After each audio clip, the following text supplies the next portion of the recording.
세상에는 두 종류의 사람이 있습니다. 지나가는 사람과 멈춰서는 사람. 그리고 오늘 사연은 한 소녀의 작은 발걸음이 대한민국 최대 재벌가의 운명을 바꿔놓은 이야기입니다. 본격적인 이야기에 앞서 좋아요와 구독은 더 많은 사연을 전하는 힘이 됩니다. 작은 응원 부탁드리며 이제 이야기를 시작하겠습니다. 2004년 12월 15일 오후 11시 47분 지하철 2호선 을지로 입구역 통로 마지막 막차 시간대 차가운 형광등이 깜빡거리는 통로에는 집으로 향하는 사람들의 발걸음 소리만 메아리 쳤습니다. 환풍구 근처 구석진 곳 낡은 골판지 박스 위에 몸을 웅크린 채 누워있는 중년 남성이 있었습니다. 더러워진 패딩 점퍼, 구멍 뚫린 운동화, 며칠째 씻지 못한 수염을 가진 55세의 이도현. 그의 입술은 추위에 파랗게 질려 있었고 거친 숨소리가 간헐적으로 들려왔습니다.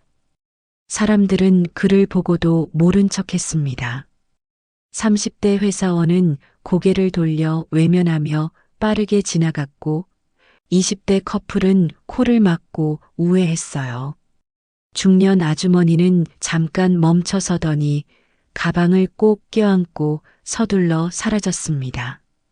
11시 47분부터 11시 52분까지 정확히 2847명의 사람이 그를 지나쳤습니다. 2847번의 외면이 있었습니다. 그런데 11시 52분 늦은 시간 학원에서 나오는 17세 소녀가 나타났습니다. 소녀의 이름은 한지수.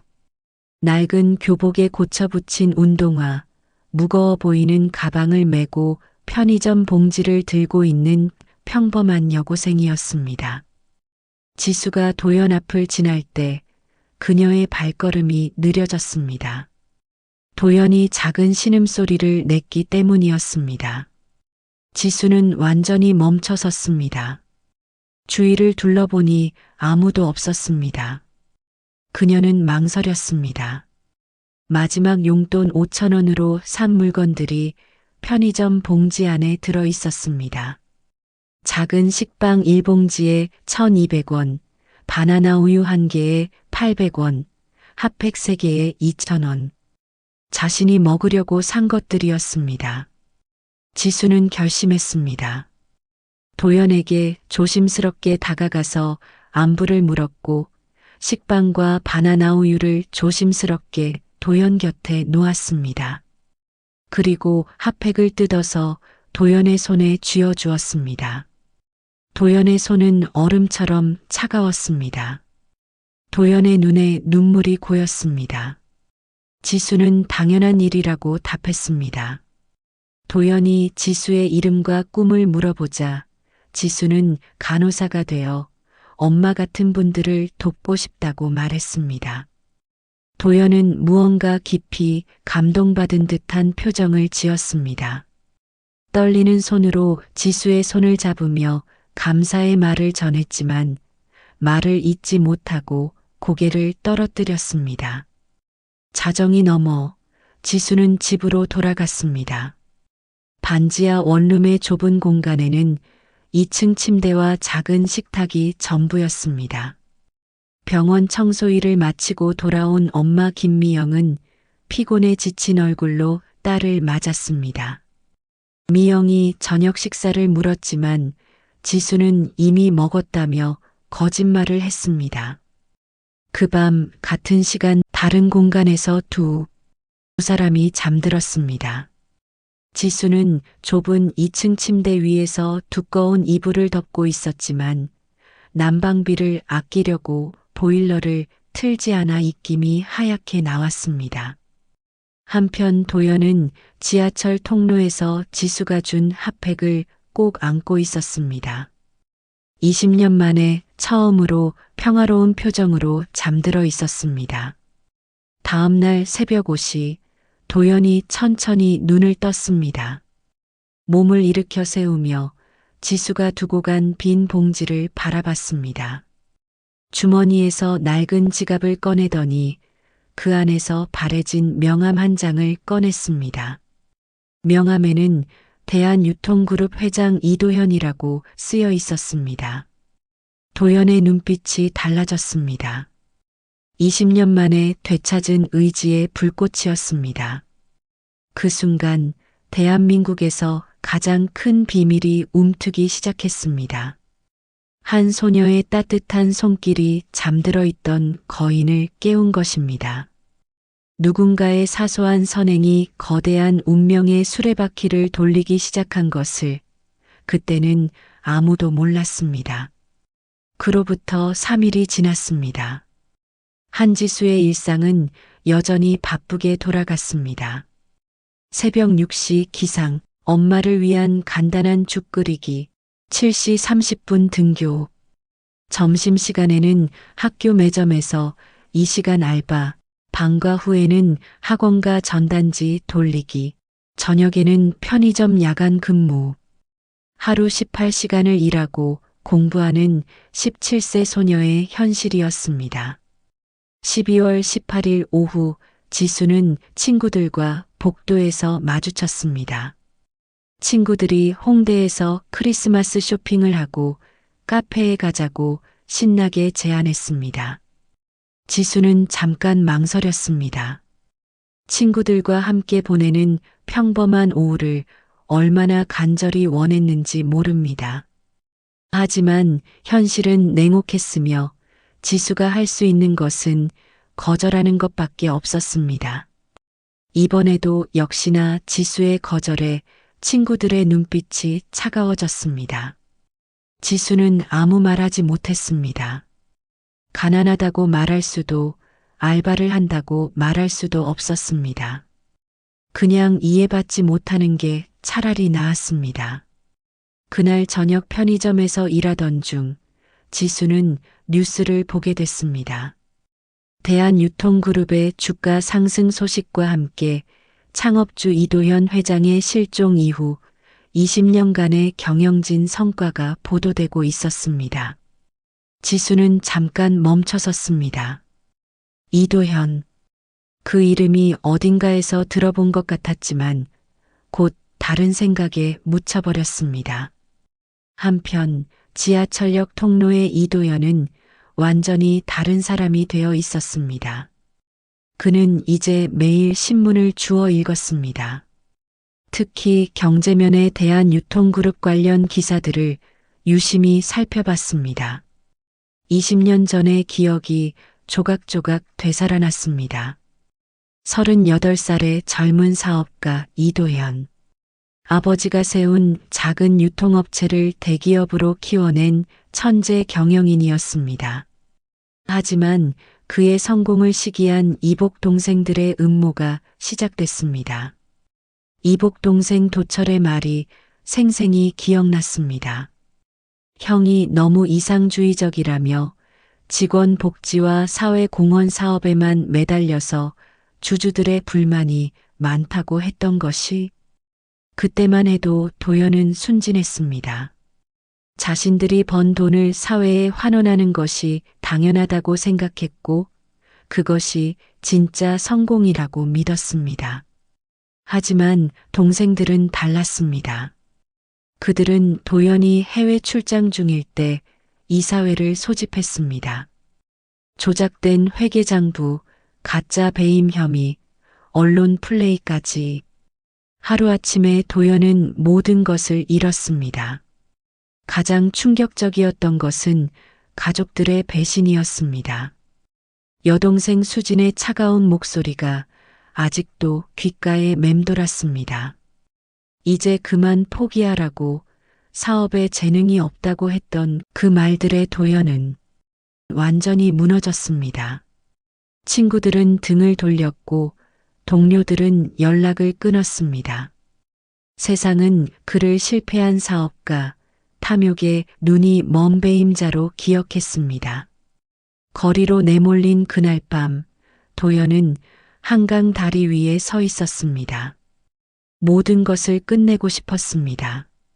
그런데 그때 10살 정도의 어린 소년이 다리 난간 근처에서 울고 있는 것을 봤습니다. 도연이 이유를 물어보니 소년은 아빠가 술을 먹고 엄마를 때린다며 집에 가기 무섭다고 훌쩍거렸습니다. 그 순간 도연은 깨달았습니다. 자신의 고통보다 더 큰 고통을 겪고 있는 사람들이 있다는 것을. 그날 밤 도연은 소년을 집으로 데려다 주고 그의 아버지와 긴 이야기를 나눴습니다. 삶을 끝내지 못한 도연은 거리에서 살기 시작했습니다. 자신과 같은 처지의 사람들, 세상에서 버림받은 사람들과 함께 처음에는 복수를 꿈꿨습니다. 하지만 시간이 지나면서 그런 감정들도 무뎌졌습니다. 20년이라는 시간이 그를 다른 사람으로 만들었습니다. 그런데 지수를 만나고 모든 것이 달라졌습니다. 그 아이의 순수한 마음이 도연 안에 잠들어 있던 무언가를 깨웠습니다. 정의감, 책임감, 그리고 마지막 기회에 대한 갈망을. 12월 21일 도연은 오랜만에 공중전화를 찾았습니다. 낡은 수첩에서 한 번호를 찾아 전화를 걸었습니다. 최상우. 20년 전 도연의 법무팀에서 일했던 신입 변호사였습니다. 도연이 몰락할 때도 끝까지 의리를 지켜준 유일한 사람이었습니다. 전화 너머로 충격에 빠진 침묵이 흘렀습니다. 상우는 회장님이 정말 맞는지 확인하며 어디 계신지 물어보고 지금 바로 달려가겠다고 말했습니다. 도연은 자신에게 이제 시간이 얼마 남지 않았다며 할 이야기가 있다고 했습니다. 그날 밤 늦게 상우가 지하철역으로 왔습니다. 20년 만에 만난 옛 상사의 모습에 그는 눈물을 참을 수 없었습니다. 상우의 목소리가 떨렸습니다. 도연은 자신이 간암에 걸렸다고 말기라서 이제 6개월 정도밖에 못 산다고 말했습니다. 상우는 아무 말도 할 수 없었습니다. 도연이 계속 말했습니다. 20년 동안 복수만 생각했는데 며칠 전에 한 아이를 만났다고. 한지수라는 17살 여학생이 자신에게 준 것은 음식이 아니라 다시 사람이 될 수 있는 기회였다고. 도연은 마지막으로 자신이 할 수 있는 일이 있을 것 같다며 상우가 그동안 모아둔 자료들이 아직 있는지 물어봤습니다. 상우의 눈빛이 달라졌습니다. 모두 안전하게 보관하고 있다고 답했습니다. 도연이 말했습니다. 이제 시작해보자고. 진짜 마지막 한 판을. 그 순간 두 남자는 알았습니다.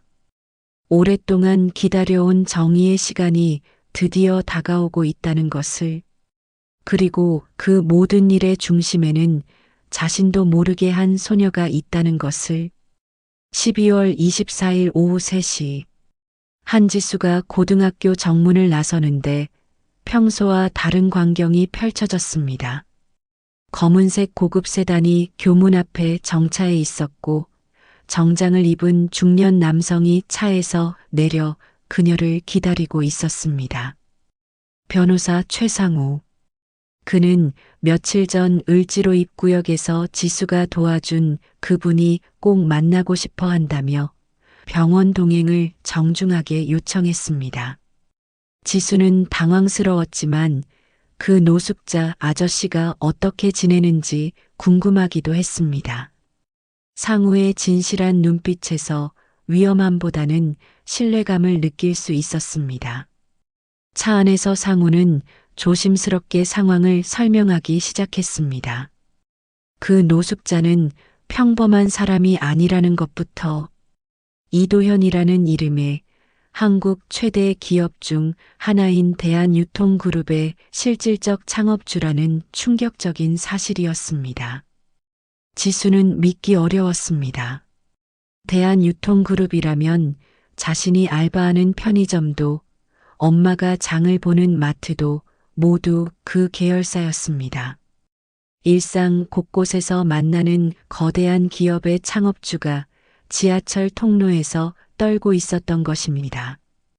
상우는 20년 전의 비극을 간략하게 들려주었습니다. 젊은 경영인이었던 도연이 이복 형제들의 치밀한 음모로 하루아침에 모든 것을 잃은 이야기를, 조작된 회계장부, 가짜 배임 혐의, 언론을 동원한 여론 조작, 영웅에서 범죄자로 전락한 한 인간의 비극적 서사였습니다. 대학병원 VIP 병동에 도착했을 때 지수는 더욱 놀랐습니다. 깨끗하게 씻고 병원복을 입은 이도연의 모습은 그날 밤의 노숙자와는 완전히 달랐습니다. 하지만 그의 눈빛만은 그대로였습니다. 따뜻하면서도 깊은 아픔이 담긴 잊을 수 없었던 그 눈빛. 의료진의 소견은 충격적이었습니다. 간암 말기, 시한부 6개월, 찬 겨울거리에서의 오랜 생활이 그의 몸을 망가뜨린 것이었습니다. 도연은 지수의 손을 잡으며 20년 동안 잊고 있었던 사람의 따뜻함을 그녀를 통해 다시 느꼈다고 말했습니다.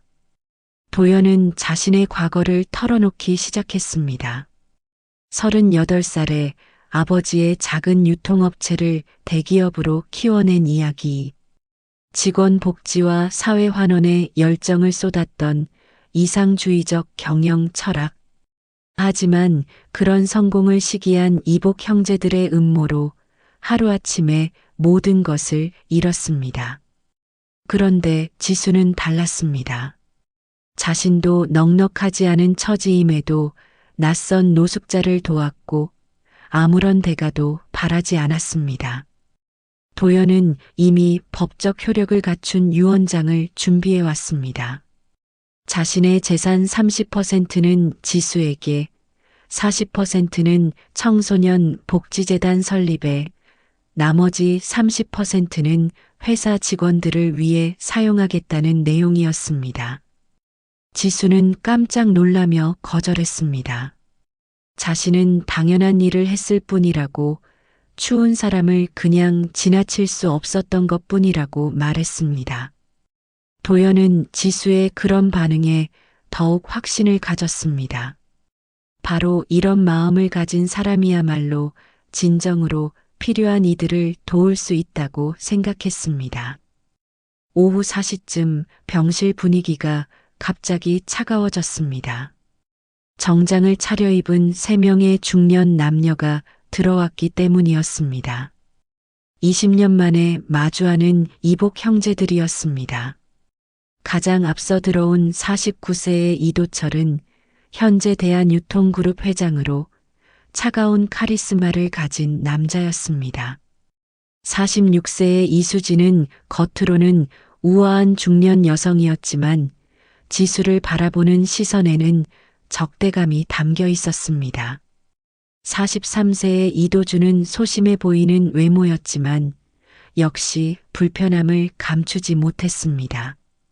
이들은 20년간 죽은 사람으로 여겨왔던 형이 갑자기 나타난 것에 대해 기쁨보다는 골치 아픈 문제가 생겼다는 표정을 지었습니다. 도철은 형이 어떻게 살아있을 수 있느냐며 의심의 눈초리를 보냈고, 수지는 지수를 위아래로 훑어보며 어린 학생이 자신의 오빠를 이용하려 한다고 생각하는 듯 했습니다. 이들은 지수에게 이제 가족들이 왔으니 돌아가라고 했습니다. 하지만 도연은 지수는 자신이 부른 것이라며 단호하게 맞섰습니다. 20년간의 원한과 배신감이 병실의 차가운 기운을 만들어냈습니다. 도철은 형이 20년간 죽은 사람으로 살다가 이제 와서 무엇을 하려는 것이냐고 추궁했습니다. 자신들이 얼마나 고생하며 회사를 키워왔는지 모른다며 비난했습니다. 도연은 비웃으며 자신의 회사를 가로채고 이름에 먹칠을 한 후에 고생했다고 하는 것이 말이 되느냐고 반박했습니다. 형제자매들 사이에 20년 묵은 갈등이 한순간에 터져나왔습니다. 지수는 이 모든 상황이 자신 때문에 벌어지고 있다는 생각에 괴로워했습니다. 도연은 지수에게 무서워하지 말라며 자신이 보호하겠다고 약속했습니다. 병실을 나서며 수진이 지수에게 속삭였습니다. 어린 학생이 어른들 일에 끼어들면 다칠 수도 있다는 은근한 협박이었습니다. 그 말 속에는 앞으로 벌어질 일들에 대한 불길한 예고가 담겨 있었습니다. 그날 밤 집으로 돌아간 지수는 엄마에게 이 일을 털어놓을 수 없었습니다. 어떻게 설명해야 할지도 모르겠고 엄마를 걱정시키고 싶지 않았습니다. 하지만 지수는 몰랐습니다. 이미 거대한 권력의 그림자가 그녀의 일상을 향해 뻗어오기 시작했다는 것을, 평범했던 17세 소녀의 삶이 곧 거대한 소용돌이 속으로 빨려들어갈 것이라는 사실을 말이죠. 12월 26일 성탄절 다음 날, 한지수의 평온했던 일상에 균열이 생기기 시작했습니다. 첫 번째 신호는 엄마 김미영이 근무하는 병원에서 왔습니다. 미영이 15년째 청소원으로 일하고 있는 그 병원에서 갑작스럽게 인력 감축 발표가 나온 것이었습니다. 병원 관리소장은 미영을 사무실로 불러 차가운 목소리로 통보했습니다. 경영 악화로 인해 청소 용역 직원들을 절반으로 줄여야 한다는 것이었습니다. 15년 근속자인 미영도 예외는 없었습니다. 미영은 당황했습니다. 이 일자리가 없으면 당뇨병 치료비는 물론이고 생활비도 감당할 수 없었습니다. 하지만 병원 측의 결정은 번복될 기미가 보이지 않았습니다. 오히려 관리소장은 빨리 사표를 내면 퇴직금이라도 받을 수 있다며 압박했습니다. 같은 날 오후 지수가 다니는 고등학교에서도 이상한 일이 벌어졌습니다. 담임교사가 지수를 상담실로 불렀습니다. 내년도 장학금 선발 심사에서 지수의 자격을 재검토해야 한다는 것이었습니다. 이유는 명확하지 않았습니다. 단지 선발 기준이 까다로워졌다는 애매한 설명뿐이었습니다. 지수는 혼란스러웠습니다. 자신이 무엇을 잘못했는지 알 수 없었습니다. 성적도 상위권이었고 품행도 흠잡을 데 없었습니다. 하지만 담임교사의 표정은 어딘가 불편해 보였습니다. 마치 누군가로부터 압력을 받고 있는 듯 했습니다. 저녁에는 더욱 충격적인 일이 기다리고 있었습니다. 지수가 3개월째 일하고 있던 편의점 24시 마트에 보건소 직원들이 불시 위생 점검을 나온 것이었습니다. 평소보다 훨씬 까다로운 기준으로 매장 구석구석을 검사했고 결국 사소한 트집이 잡혔습니다. 냉장고 뒤편의 먼지, 진열대 모서리에 작은 얼룩 같은 것들이었습니다. 점검관들은 이를 심각한 위생 문제라고 지적하며 영업 정지 경고를 내렸습니다. 점주는 겁에 질려 지수에게 당분간 나오지 말라고 했습니다. 하루 만에 3개의 타격이 연달아 왔습니다. 우연일 수도 있었지만 지수는 뭔가 이상하다는 느낌을 지울 수 없었습니다.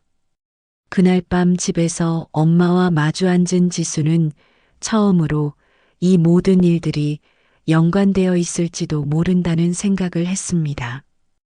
병원에서 만난 그 재벌가 사람들의 차가운 눈빛이 떠올랐습니다. 특히 수진이 마지막에 했던 말이 계속 머리에 맴돌았습니다. 미영은 딸 앞에서 울음을 참으려 했지만 15년 일자리를 갑자기 잃게 된 충격은 컸습니다. 지수는 엄마에게 자신이 최근에 만난 사람들에 대해 조심스럽게 이야기하기 시작했습니다. 노숙자를 도와준 일, 그 사람이 사실 대기업 창업주였다는 것, 그리고 그의 가족들과의 만남까지. 미영은 딸의 이야기를 들으며 점점 불안해졌습니다. 자신들 같은 서민이 재벌가의 권력 다툼에 휘말리면 어떤 일이 벌어질지 뻔했습니다. 하지만 동시에 딸이 한 일 자체는 잘못되지 않았다고 생각했습니다. 12월 28일 상황은 더욱 악화됐습니다. 대한유통그룹의 3남매는 각자의 방식으로 두 모녀에게 압박을 가하기 시작했습니다. 이도철은 직접 나서지 않고 뒤에서 움직였습니다. 그의 지시로 계열사들이 병원과의 모든 거래를 검토한다는 명분하에 압력을 넣었습니다. 병원은 더욱 위축되었고 미영의 복직 가능성은 완전히 사라졌습니다.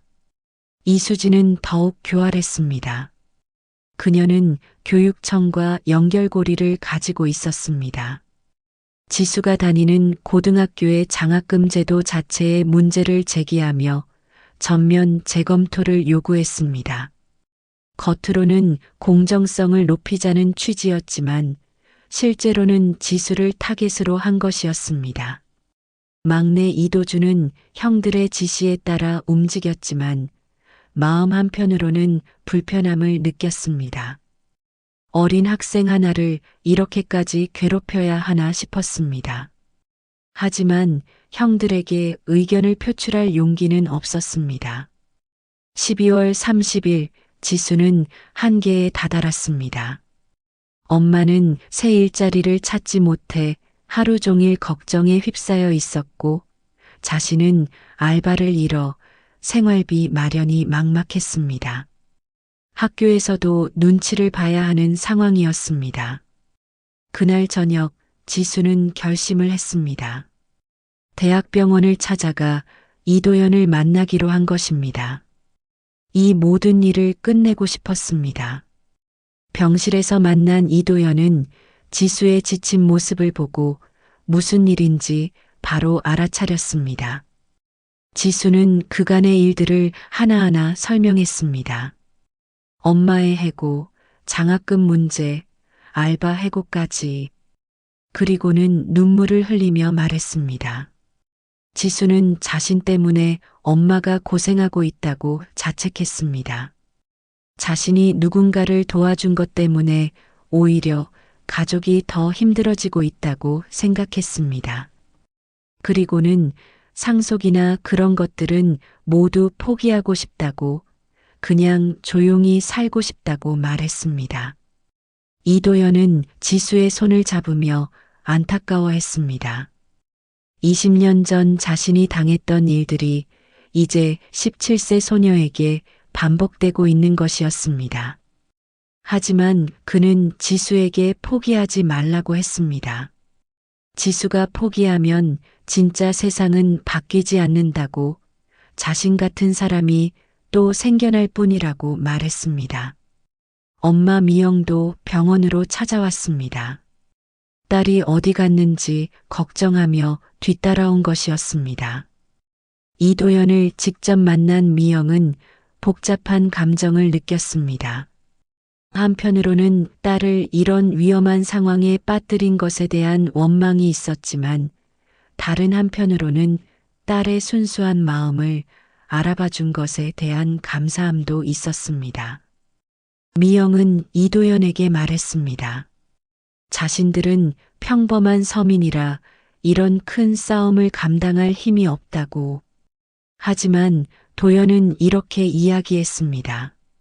도망치는 것도 용기지만 맞서는 것도 용기라고. 그 말을 들은 지수는 깨달았습니다. 자신이 포기하면 이런 불의는 계속 반복될 것이고 엄마 같은 분들을 지켜줄 사람은 아무도 없을 것이라는 사실을. 지수는 눈을 감고 깊이 생각했습니다. 그리고 천천히 고개를 들어 이도현을 바라보며 말했습니다. 끝까지 해보겠다고. 무서워도 도망치지 않겠다고. 그 순간 이도현은 확신했습니다. 이 소녀야말로 자신이 평생 꿈꿔왔던 세상을 만들어갈 수 있는 사람이라는 것을, 그리고 이제 진짜 반격을 시작할 때가 왔다는 것을. 2005년 1월 2일 새해가 시작됐지만 한지수의 상황은 여전히 암담했습니다. 하지만 그녀의 마음가짐은 완전히 달라져 있었습니다. 더 이상 도망치지 않기로 결심한 후 지수에게는 이상한 평온함이 찾아왔습니다. 두려움은 여전했지만 그 안에 단단한 의지가 자리 잡았습니다. 이도현 역시 변화하고 있었습니다. 지수의 결연한 의지를 확인한 후 그는 20년간 품어온 마지막 계획을 실행에 옮기기 시작했습니다. 첫 번째로 한 일은 최상우를 다시 불러들이는 것이었습니다. 상우는 이도현이 몰락한 후에도 20년간 변호사로 살아오면서 한 가지 일을 계속해왔습니다. 바로 대한유통그룹과 이도현을 배신한 사람들의 비리를 수집하는 것이었습니다. 그에게는 개인적인 동기가 있었습니다. 20년 전 상우는 법무법인에 갓 입사한 27세의 신입 변호사였습니다. 아무도 그를 알아주지 않았지만 이도현만은 달랐습니다. 그는 상우의 재능을 알아보고 직접 멘토 역할을 해주었습니다. 법률 지식뿐만 아니라 인간으로서 살아가는 방법까지 가르쳐준 사람이었습니다. 이도현이 누명을 쓰고 몰락할 때 상우는 유일하게 그의 편에 서서 변론을 맡았습니다. 하지만 워낙 치밀하게 짜인 음모 앞에서는 무력할 수밖에 없었습니다. 상우 역시 이도현을 도왔다는 이유로 법조계에서 따돌림을 당했습니다. 대형 로펌에서 쫓겨나고 새로운 일자리를 찾기도 힘들었습니다. 그 후 상우는 작은 개인 사무실을 열고 혼자서 변호사 업무를 해왔습니다. 겉으로는 평범한 변호사의 삶을 살았지만 내면으로는 언젠가 이도현의 억울함을 풀어줄 수 있는 날을 기다리고 있었습니다. 그래서 20년간 꾸준히 증거를 수집해온 것이었습니다. 상우가 수집한 자료들은 상상을 초월했습니다. 첫 번째는 조세 포탈 관련 증거들이었습니다. 이도철과 이수진, 이도준이 페이퍼 컴퍼니를 설립해 수천억 원 규모의 돈을 해외로 빼돌린 기록들이었습니다. 케이맨 제도, 버진아일랜드 등지의 비밀 계좌들도 모두 파악되어 있었습니다. 두 번째는 정경유착 증거였습니다. 대한유통그룹이 정치인들과 고위 공무원들에게 제공한 골프 모임, 해외 연수, 자녀, 특혜 채용 등의 구체적인 내역들이었습니다. 심지어는 이들 간의 대화를 녹음한 파일들도 있었습니다. 세 번째는 노동자 착취 관련 자료였습니다.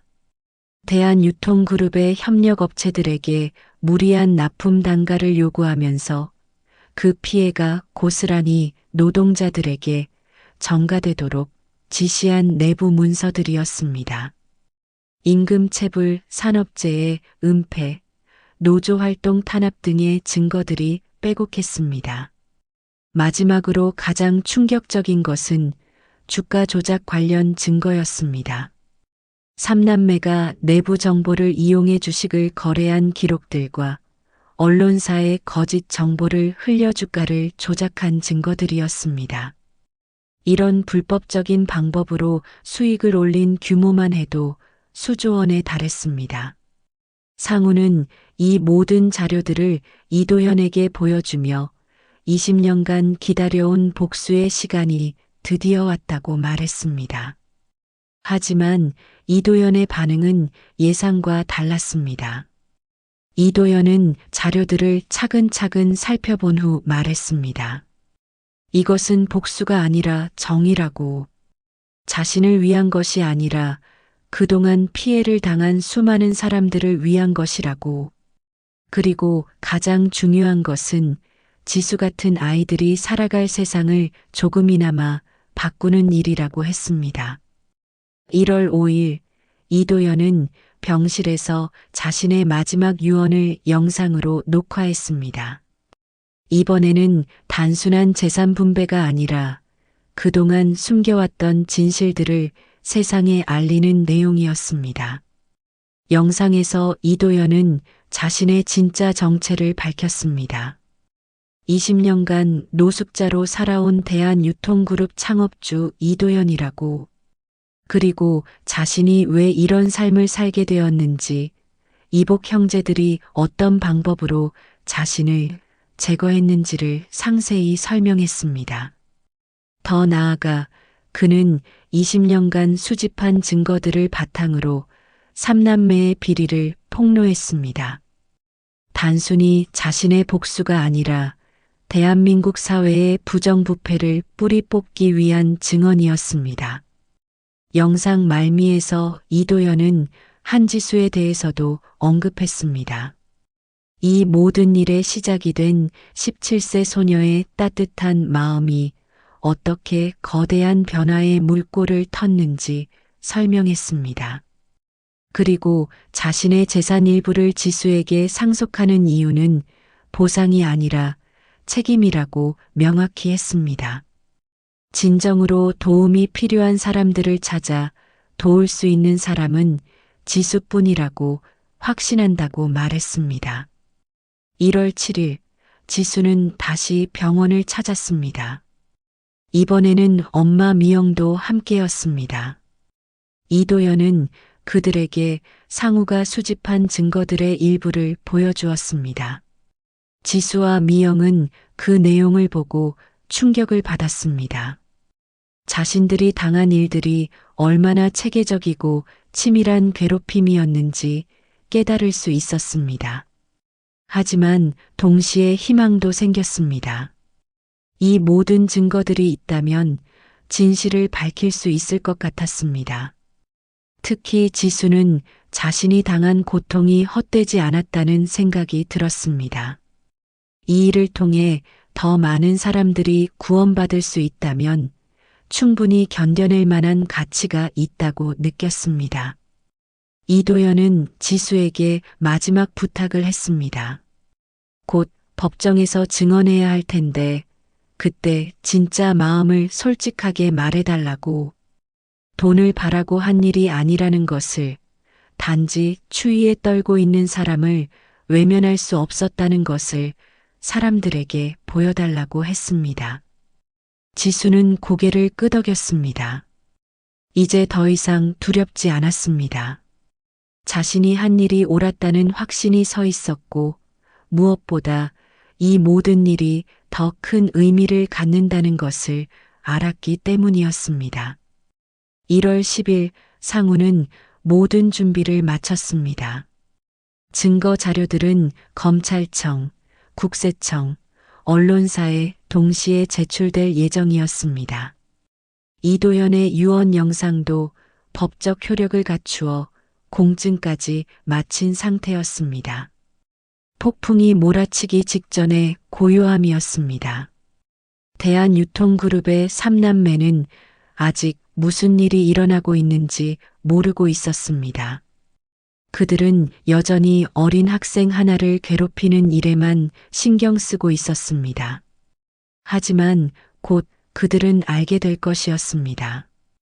20년간 죽은 사람으로 여겨왔던 형이 얼마나 치밀하게 그들의 몰락을 준비해 왔는지를, 그리고 그 모든 일의 시작이 한 소녀의 순수한 마음에서 비롯되었다는 사실을. 2005년 1월 15일 오전 9시 서울중앙지방법원 대법정에는 수백 명의 기자들과 방청객들이 몰려들었습니다. 대한민국 최대 기업 중 하나인 대한유통그룹을 둘러싼 상속 분쟁이 시작되는 날이었습니다.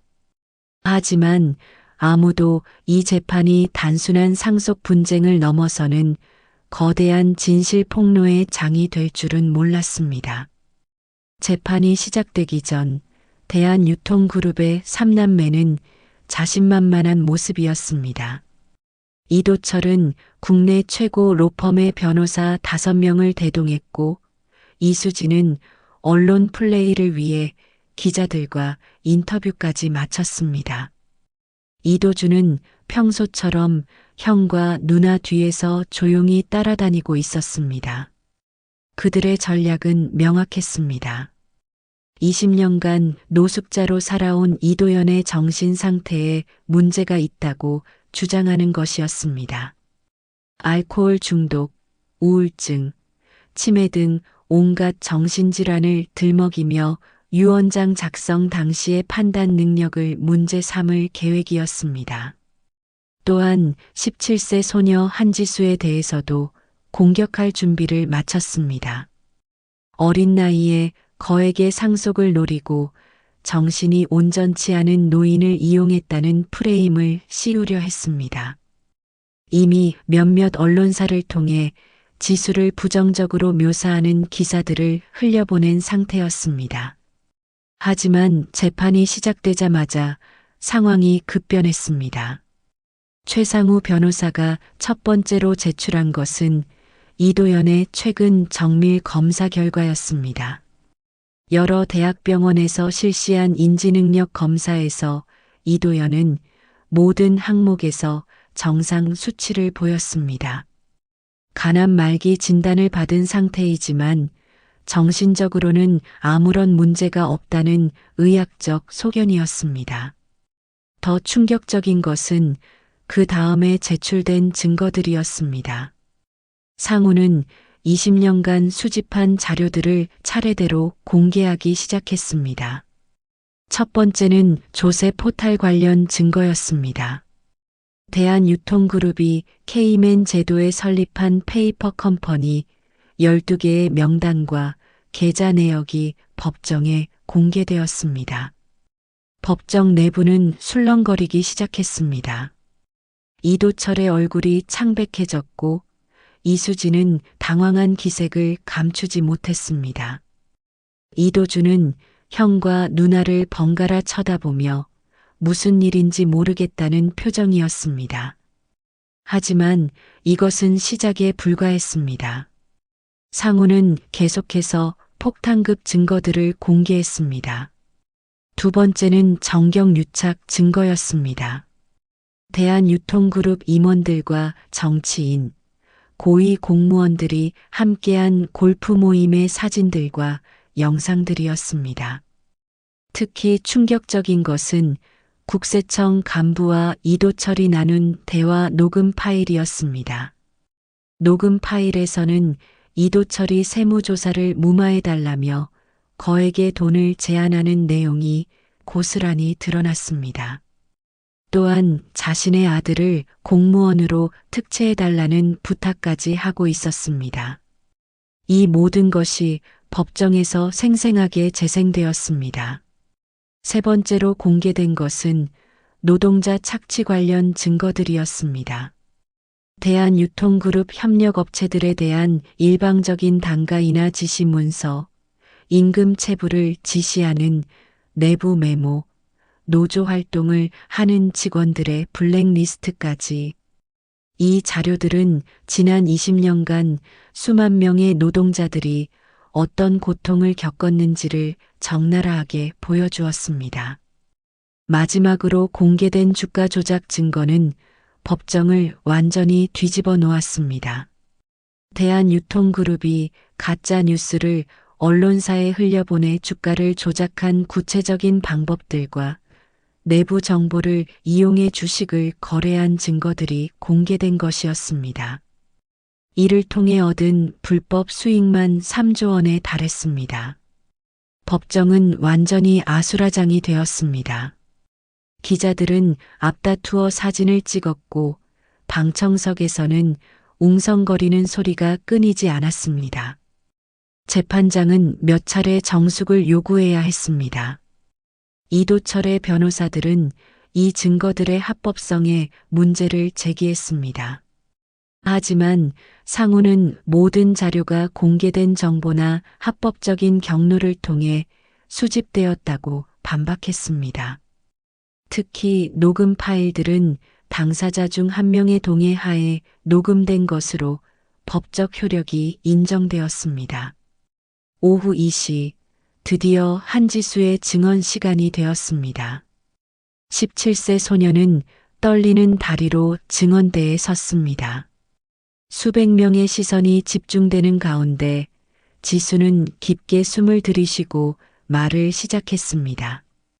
지수는 차분하고 진실한 목소리로 그날 밤의 일을 이야기했습니다.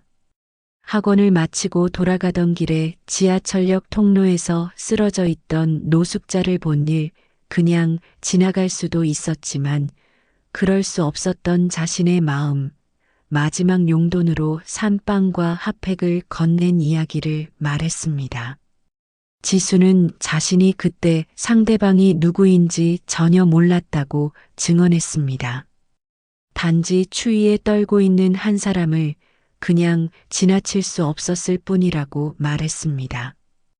그리고 나중에 그분이 대기업 창업주라는 것을 알고 얼마나 놀랐는지 처음에는 상속을 거부하려 했다는 이야기도 솔직하게 털어놓았습니다.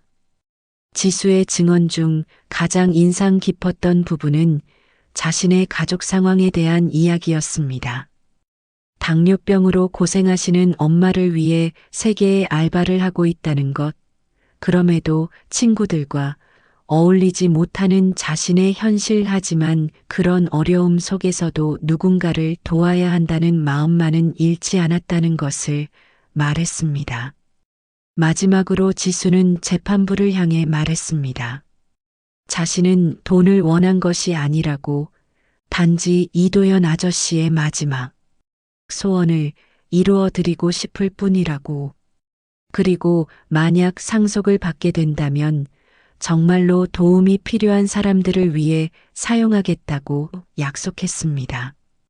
지수의 증언이 끝나자 법정은 조용해졌습니다. 많은 사람들이 감동을 받았고 일부는 눈물을 흘리고 있었습니다.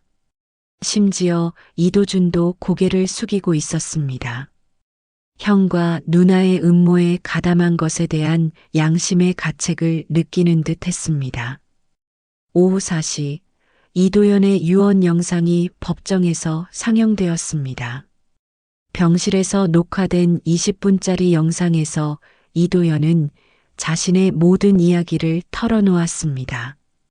20년 전의 배신, 거리에서의 삶, 그리고 지수를 만나면서 되찾은 인간에 대한 믿음까지 말했습니다. 영상 말미에서 이도연은 이렇게 말했습니다. 자신이 지수에게 재산을 물려주는 것은 보상이 아니라 책임이라고. 진정으로 어려운 사람들을 도울 수 있는 마음을 가진 사람은 지수뿐이라고 확신한다고. 그리고 동생들에게는 너무 늦기 전에 사람다운 삶을 살라고 당부했습니다. 재판이 끝난 후 법정 밖은 완전히 아비규환이었습니다. 기자들은 앞다투어 속보를 내보냈고 시민들은 분노와 감동이 뒤섞인 반응을 보였습니다. 대한유통그룹의 주가는 폭락하기 시작했고 검찰은 즉시 수사에 착수한다고 발표했습니다. 3남매 중 이도준이 제일 먼저 변화를 보였습니다. 그는 법정을 나서며 기자들에게 형과 누나와는 다른 입장을 표명했습니다. 자신은 더 이상 이런 부정한 일에 가담할 수 없다고, 진실이 밝혀져야 한다고 말했습니다. 1월 16일 재판부는 판결을 내렸습니다. 이도연의 유언장은 완전히 유효하다고 인정했습니다. 한지수에게는 상속 재산의 30%와 청소년 복지재단 운영권이 주어졌습니다. 또한 삼남매의 비리에 대해서는 관련 수사기관에 수사 의뢰한다고 발표했습니다. 그날 저녁 모든 언론이 이 사건을 톱뉴스로 다뤘습니다. 17세 소녀의 착한 마음이 재벌가 비리 폭로로 현대판 신데렐라가 아닌 진짜 영웅의 탄생 같은 제목들이 쏟아져 나왔습니다. 한지수는 하루 만에 대한민국에서 가장 유명한 10대가 되었습니다. 하지만 그녀는 여전히 병원에 입원한 이도현 곁에 있었습니다. 세상의 관심보다는 아저씨의 마지막 순간을 함께하고 싶었기 때문이었습니다. 2005년 2월 14일 이도현이 세상을 떠났습니다. 간암과의 투병 끝에 평화롭게 눈을 감은 것이었습니다. 마지막까지 그의 곁에는 한지수와 최상우 그리고 뜻밖에도 막내 이도준이 있었습니다. 이도준은 재판 이후 형들과 완전히 결별했습니다. 이도철과 이수진은 검찰 수사를 받으며 구속되었지만 이도준만은 진심으로 회개하는 모습을 보여 별건 처리되었습니다. 그는 형의 장례식을 직접 준비하며 20년간의 죄책감을 조금이나마 씻어내려 했습니다. 장례식에는 예상외로 많은 사람들이 참석했습니다. 대한유통그룹의 일반 직원들, 그리고 지수의 이야기에 감동받은 수많은 시민들이 조화를 보내왔습니다. 언론은 이를 사랑받은 기업가의 마지막 길이라고 표현했습니다. 지수는 장례식장에서 울지 않았습니다. 대신 조용히 이도현과의 약속을 떠올렸습니다. 진정으로 도움이 필요한 사람들을 위해 살아가겠다는 그 약속을 말입니다. 그렇게 1년이 지나고 이듬해 3월부터 지수의 새로운 삶이 시작되었습니다. 상속받은 재산으로 따뜻한 손길 재단이 공식 출범했습니다. 재단의 첫 번째 사업은 노숙자, 무료급식소와 의료지원센터 설립이었습니다. 바로 이도현이 20년간 생활했던 지하철역 근처에 만들어졌습니다. 지수는 고등학교를 졸업한 후 간호대학에 진학했습니다. 어릴 때부터의 꿈을 포기하지 않았던 것입니다. 대학생이 된 그녀는 주말마다 재단 활동에 참여하며 직접 노숙자들을 돌봤습니다. 처음에는 서툴렸지만 점차 능숙해졌습니다. 엄마 김미영의 삶도 완전히 바뀌었습니다. 재단에서 운영하는 무료 요양원의 간호팀장으로 일하게 된 것이었습니다. 15년간 병원 청소를 하며 꿈꿨던 간병 업무를 드디어 할 수 있게 되었습니다. 미영은 매일 출근하며 딸이 자랑스럽다고 말했습니다. 최상우도 새로운 인생을 시작했습니다. 대형 로펌에서 러브콜이 쏟아졌지만 그는 재단의 법무 담당으로 남기를 선택했습니다. 20년간 기다려온 보람을 찾았다고 생각했기 때문이었습니다. 그는 재단의 모든 법적 업무를 담당하며 지수를 든든하게 뒷받침했습니다. 이도준은 형들과 달리 완전히 다른 길을 걸었습니다. 대한유통그룹에서 물러나 작은 사회적 기업을 설립했습니다. 협력업체 직원들의 근로 조건 개선과 공정 거래를 위한 사업이었습니다. 과거의 죄를 속죄하는 마음으로 시작한 일이었지만 점차 보람을 느끼게 되었습니다.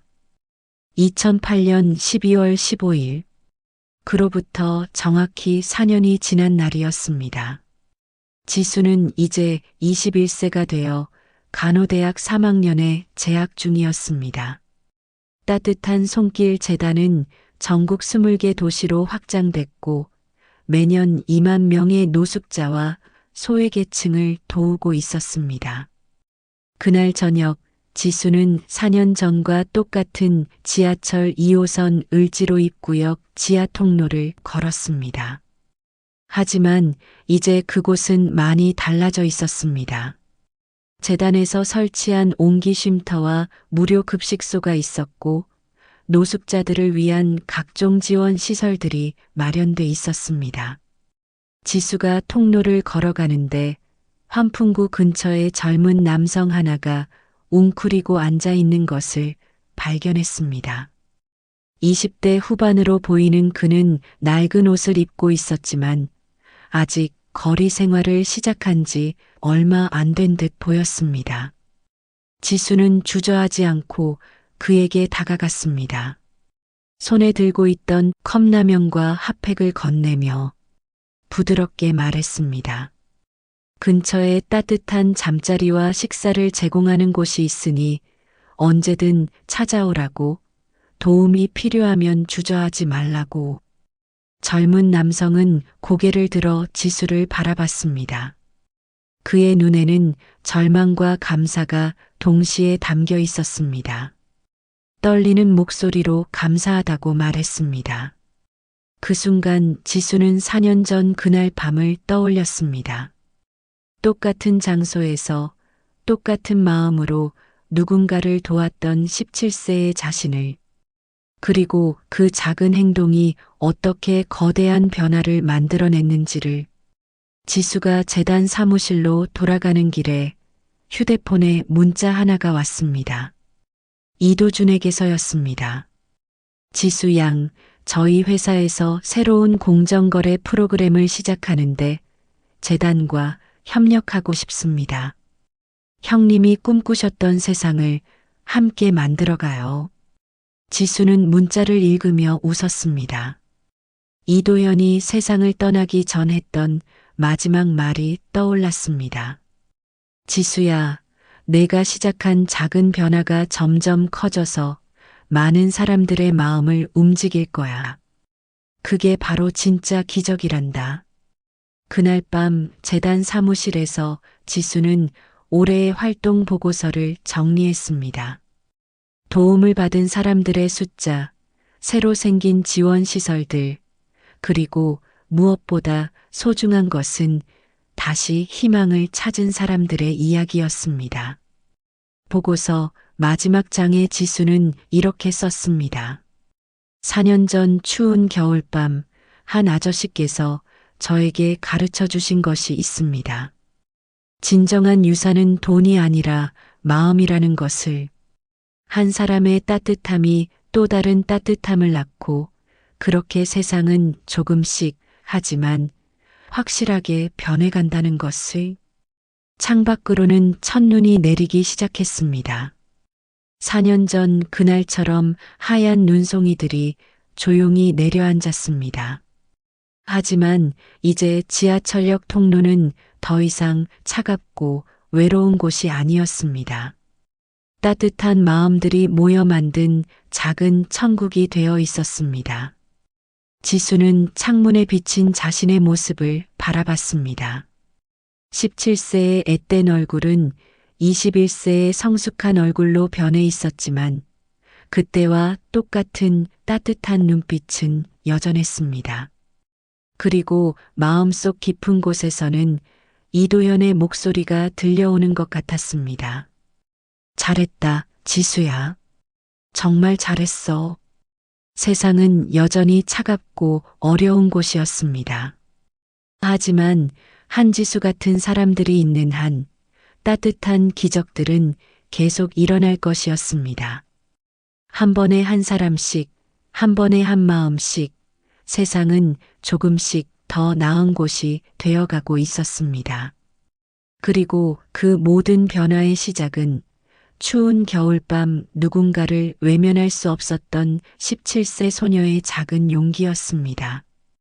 이렇게 한지수와 이도현의 이야기가 끝났습니다.